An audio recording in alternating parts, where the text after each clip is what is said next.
But one additional one that comes to mind is that during the holidays, it's usually a time where my husband and I will make it a point to invite friends or extended family members out for dinner. And it feels like every Friday or Saturday night in the month of December, we're booked going to one of these holiday dinners. And we were just talking last weekend about we have a home that we've moved into during the pandemic that a lot of people haven't seen. And wouldn't it be nice if we cooked a meal and had everybody here? Yeah. And certainly groceries are more expensive, but it's bound to be less expensive than going out. And if we are the ones hosting and we cook these meals and invite friends and family over, then that can be our gift to them.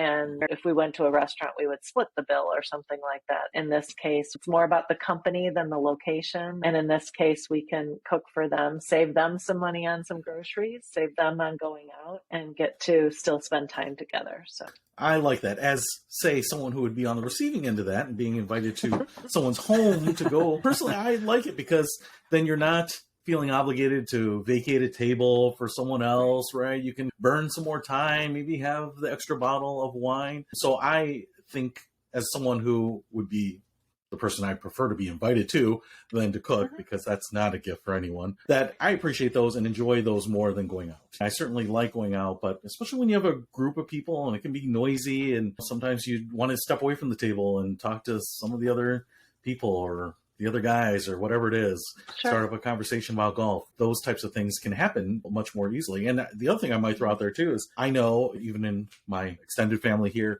some people have a house that is set up for entertaining, but they don't necessarily always like doing that because it always defaults to them. And so they're always on the hook for buying foods. I would say that as people think about that, if you want to have people over, but you're worried about, hey, the cost is going to be shouldered by me, rethink it. Can you do a potluck? Can you have people bring a dish so that, you know, you can still provide that location? Because what people don't think about sometimes is the cleanup afterwards, throwing stuff away, the doing of the dishes, sweeping the floors.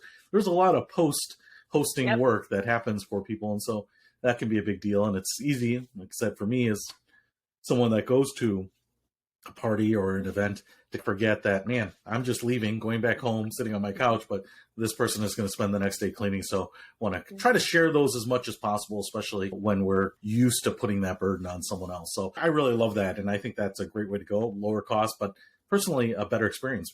Bjorn and I talked about a previous episode, how we like buffets at weddings, the ability to do what you want. Yet a lot of people don't want to do that because they think, you know, the plated meal perception. Maybe is, yes.